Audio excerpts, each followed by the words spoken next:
America. You know, you look like one nation, one beautiful nation. And I'm so glad you got to hear from the hard-working men and women who have come up here from all across this beautiful nation. There is nothing, and I mean nothing, that we can't do when we stand together side by side, shoulder to shoulder. You see, there's no power greater than what you see all around here today in our nation's capital. You know, if you watch too much TV, you might think that we're a nation full of hate, that we've turned against the values that made our country great. But no, that's not America. America is here today. America is freedom of religion. America is Dr. King and President Lincoln and their spirit living in you and me today. America is one nation, and we signify that nation.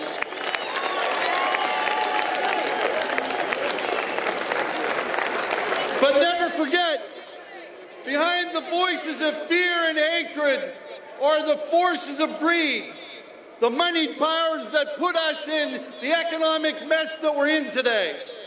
So we have a lot of work to do to repair the damage that greed did to our country. Brothers and sisters, we come together today because America needs jobs, good jobs, jobs that will support families, all families, jobs that will give our young people paths of opportunity, not obstacles, jobs that will allow people to retire with dignity, jobs that provide the means to support small businesses like the one owned by Diana Ortiz, who came all the way from Pueblo, Colorado, to tell us that we need an economy that works for Main Street so that small businesses can innovate and move America forward.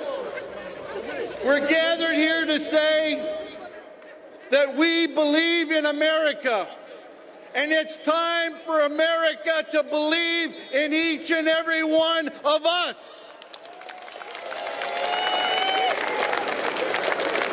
You see, it's going to take something big to get America going again.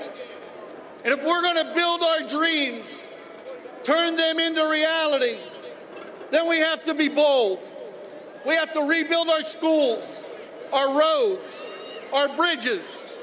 We have to compete and win in the world economy with investments in world-class energy, high-speed rail, and green technology so that we can fight climate change and create good jobs. And we have to ensure that working men and women have the freedom to make every last job a good job by joining together in a union to bargain for a better life. You see, that's the American dream. The promise that if you work hard, you can have a good life, earn a living wage, and a future for your children. And that's what we can do as one nation. Brothers and sisters, I want you to make a promise today. Promise that you won't let anybody divide us or turn us against each other. And promise that you'll make your voices heard for good jobs and justice and education today and on Election Day.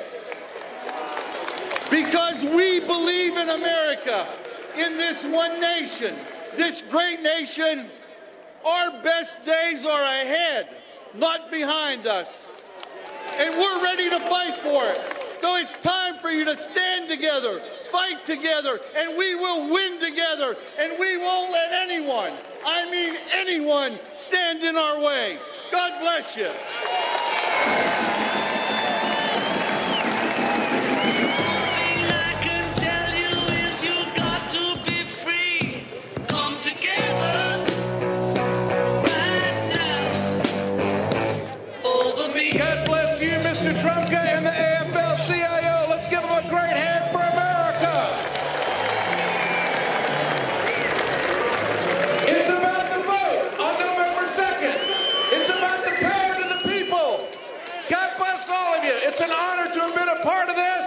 I want to turn the program over now to my great progressive brother, Mr. Joe Madison.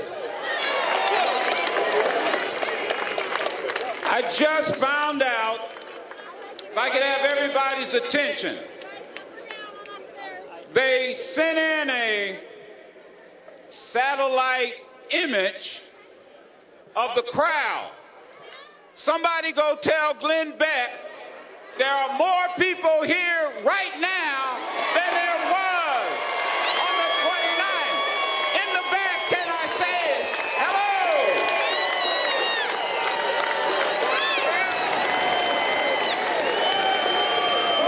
Tell that to the Tea Party folks.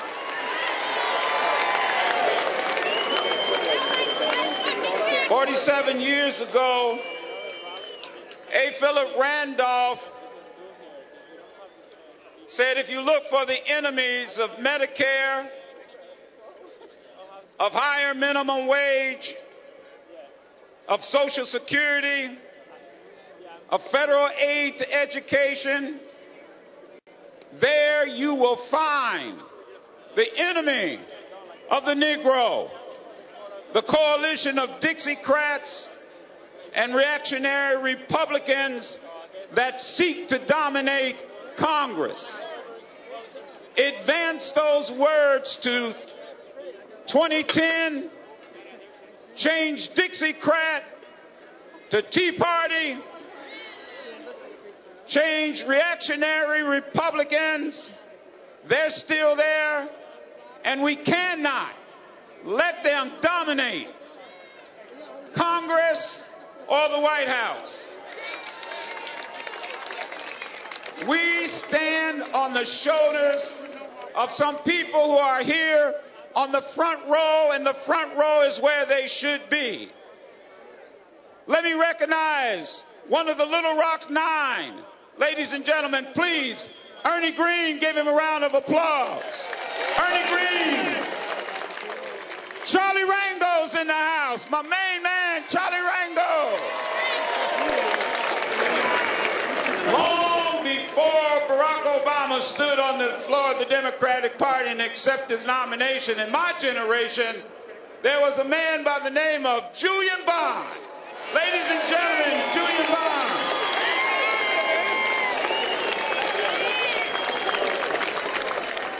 He would have been here with us. And I want to give special recognition to Dr. Ron Walters, who would have been with us here. Ladies and gentlemen, please, just a moment of silence for one of the greatest political scientists, activists, politicians that this country has ever produced, Dr. Ron Walters.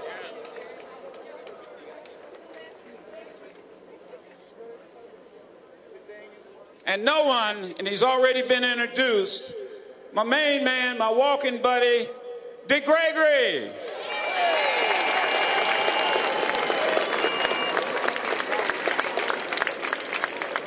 It is now my honor to introduce another giant who's been on the scene for seems like ever.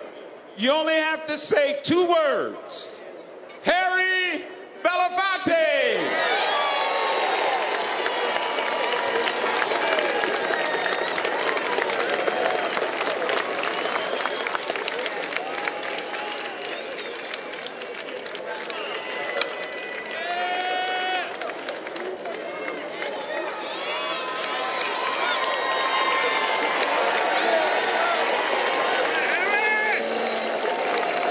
Thank you.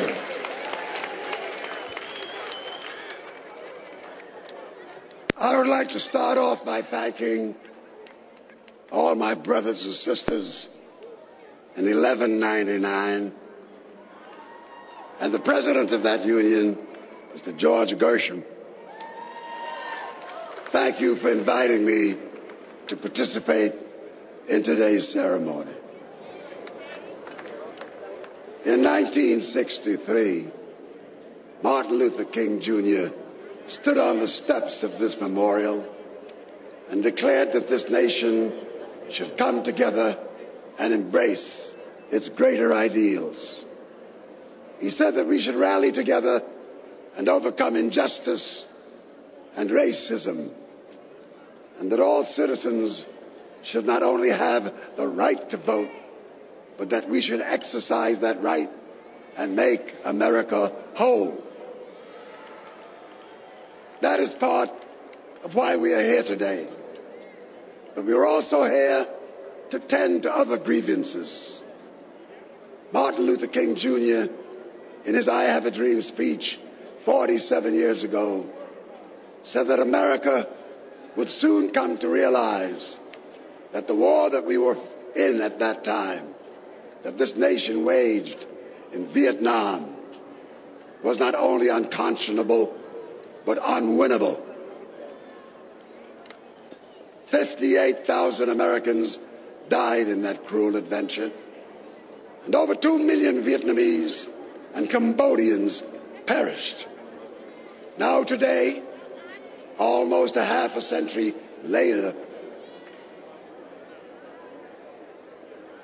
as we gather at this place where Dr. King prayed for the soul of this great nation, tens of thousands of citizens from all walks of life have come here today to rekindle his dream and once again hope that all America will soon come to the realization that the wars that we wage today in faraway lands are immoral, unconscionable, and unwinnable.